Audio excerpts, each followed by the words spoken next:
Bruce Lee was probed. "What's your biggest fear?" by Foreman. His honesty left George without a.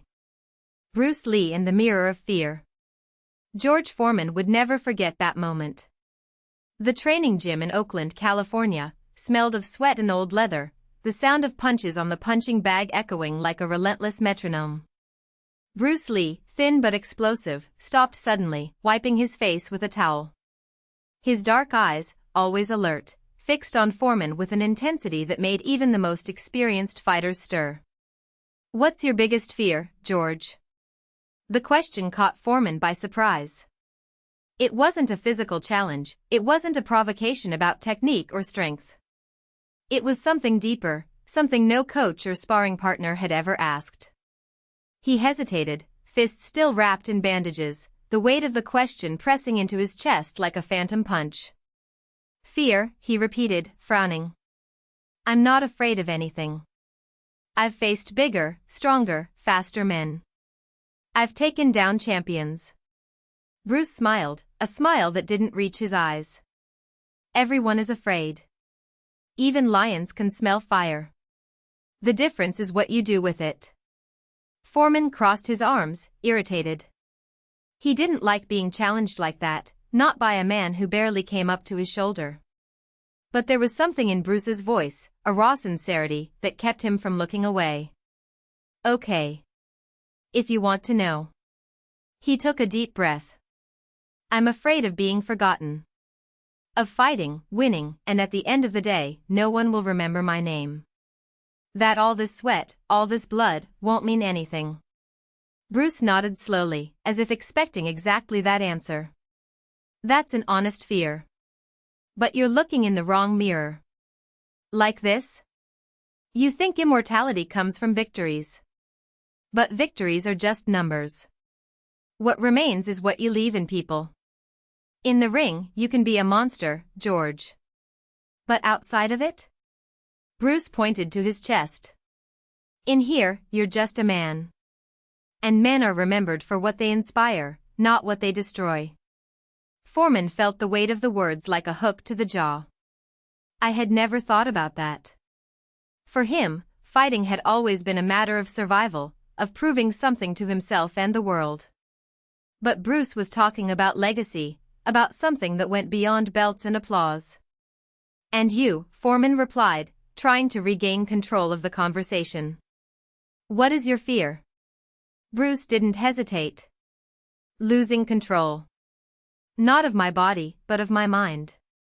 Of letting anger define me. A fighter who doesn't master his own shadow is just an animal with gloves." The silence that followed was heavy. Foreman then realized that Bruce wasn't there to lecture. He was fighting his own battles, as real as those taking place in the ring. The confrontation that never happened.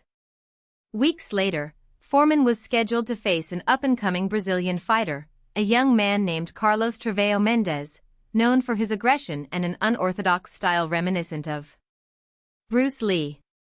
When Foreman watched tapes of Mendes training, his blood boiled. The Brazilian used spinning kicks, fluid movements, even a high-pitched scream before attacks, all shamelessly copied from Bruce's style. On the day of the fight, Foreman entered the ring with a fury he hadn't felt in years. It wasn't just Mendes he wanted to crush. It was Bruce's shadow, the idea that someone could take what he had created and distort it, as if his art were a toy. Mendes came with everything. High kicks, quick punches, dancing around Foreman like an annoying mosquito. In the second round, Foreman grabbed him in a clinch and growled in the Brazilian's ear. "You think you know how to fight because you imitate a man who has never faced a real heavyweight?"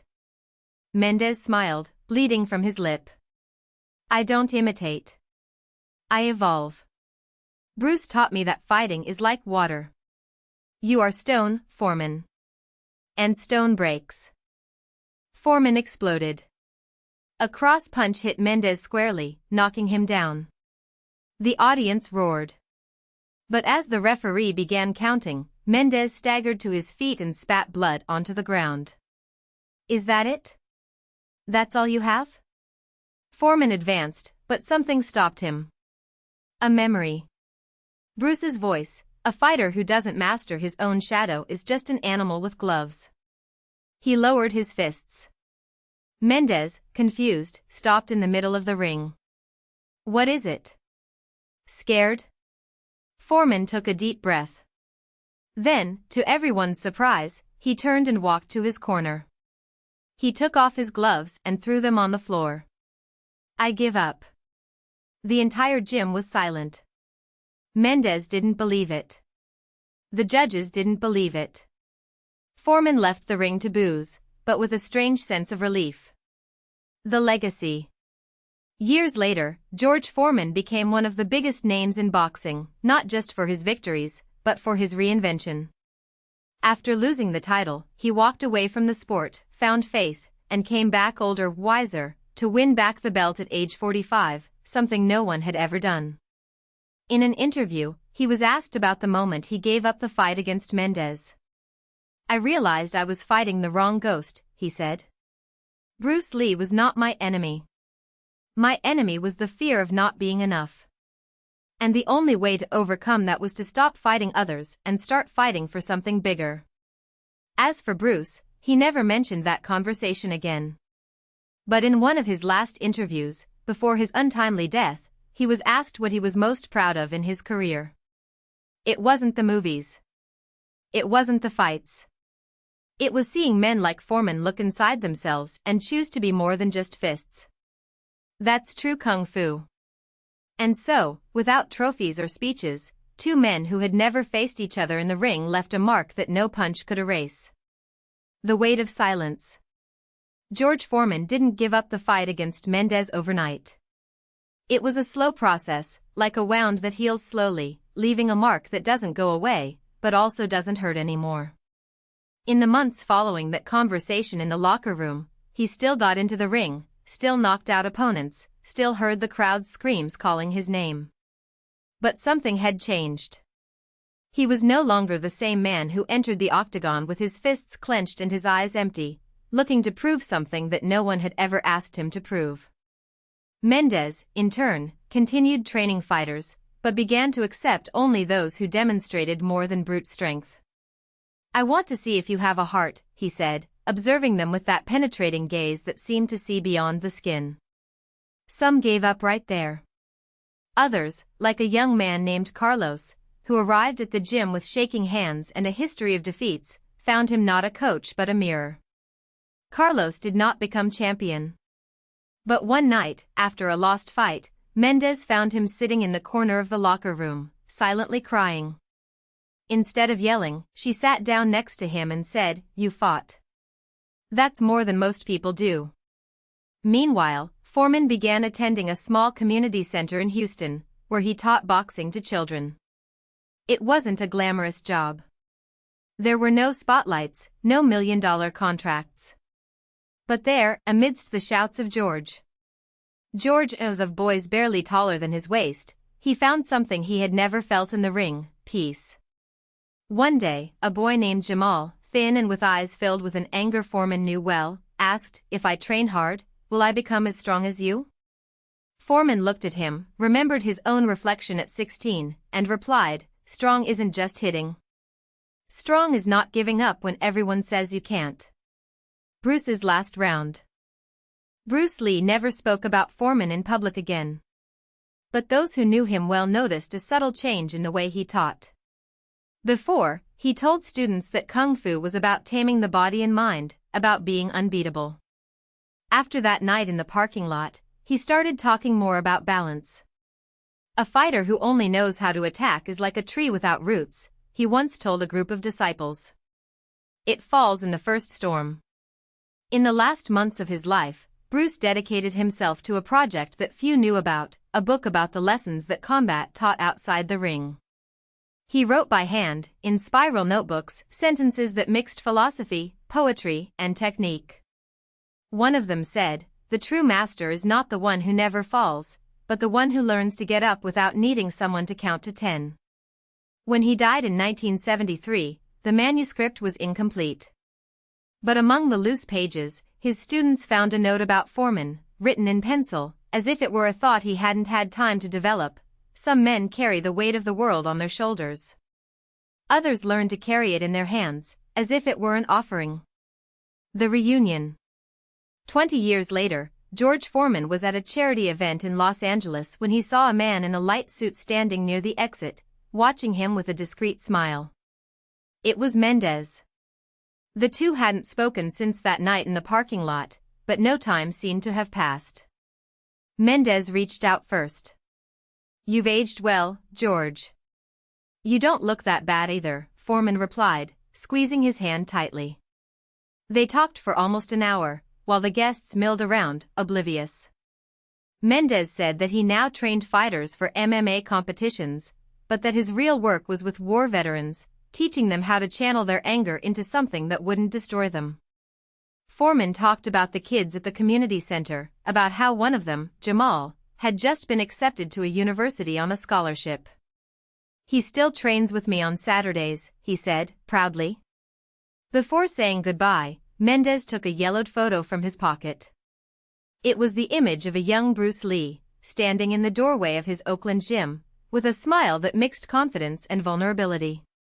"I've kept it all these years," he said. "I think it's time for you to be with her." Foreman picked up the photo, ran his thumb over the worn surface. "What do I do with this?" "Same as I did. Remember that the most important fight is not the one you win, but the one you choose not to fight." The legacy. Years later, when George Foreman was a gray-haired man and owned a line of barbecue grills that had made him more famous than he ever had been as a boxer, he received an invitation to give a lecture at a university. The theme? Resilience. He hesitated. He was not a man of speeches. But then he remembered Jamal, Carlos, all the kids who had looked at him like he was more than a champion. On the day of the lecture, he went on stage with a photo of Bruce Lee in his pocket. He didn't show it to anyone. But when a student asked what had made him give up fighting Mendez, he smiled and said, "I didn't give up. I just discovered that the real fight was different." At the end, a young man approached, shyly. "I wanted to be a fighter, but my dad says it's a waste of time." Foreman looked at him, saw the same fire that had once burned inside him. "Has your father ever made a mistake in his life?" The boy nodded. "So he doesn't know everything. The important thing is that you don't make mistakes in the same way." And so, without trophies or speeches, two men who had never faced each other in the ring left a mark that no punch could erase. Because some fights are not won with blows, but with the courage to let your guard down. And some masters are not those who teach how to hit, but those who teach you not to give up on yourself. Foreman's last lesson. The gym smelled of old sweat and worn leather, the same aroma that George Foreman knew from the days when his fists still shook before stepping into the ring. Now, in his late 60s, he was there not to train champions, but to teach something that only life had shown him: not every victory is measured in points or knockouts. The boy who had approached, named Lucas, had his eyes wide open, as if he were facing a ghost from the past. "My father says that boxing is for those who have no future," he murmured, fiddling with the worn laces of his sneakers. Foreman did not immediately respond. Instead, he picked up a glove hanging in the corner of the ring and handed it to the boy. "Pants." Lucas hesitated, but obeyed. The gloves were too big, almost swallowing his hands. Foreman adjusted the straps carefully, as if preparing a fighter for his first fight. "Has your father ever made a mistake in his life?" He repeated the question he had asked before. The boy nodded, remembering the time his father had promised to take him to the park and ended up spending the day at the bar. "So he doesn't know everything," Foreman said, patting the boy on the shoulder. "And neither do you. But that's no excuse to give up before trying." Training started slowly. Foreman didn't bark orders like the coaches Lucas had seen on television.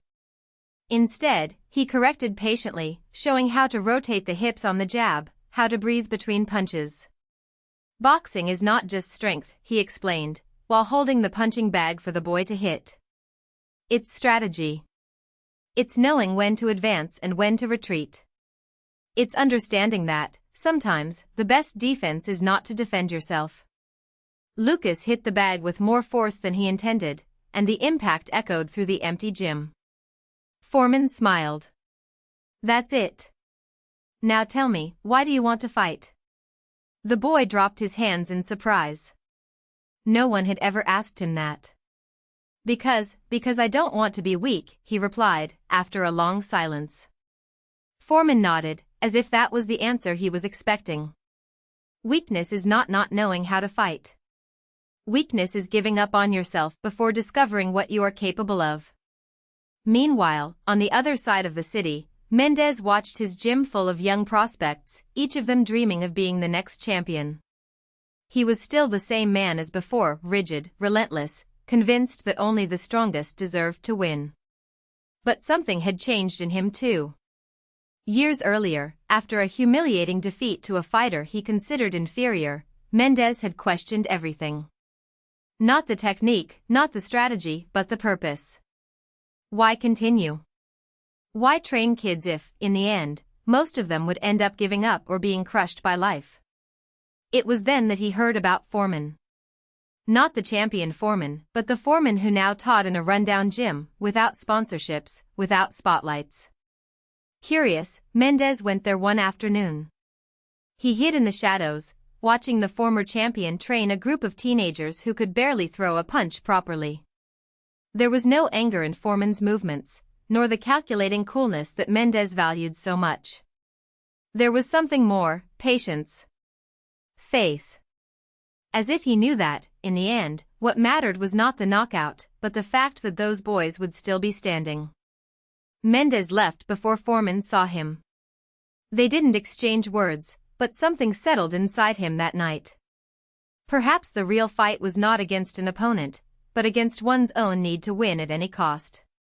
The months passed, and Lucas improved. He didn't become a prodigy, but he stopped being the boy who trembled when he entered the ring. His father, after watching him train one afternoon, stopped insisting that boxing was a waste of time.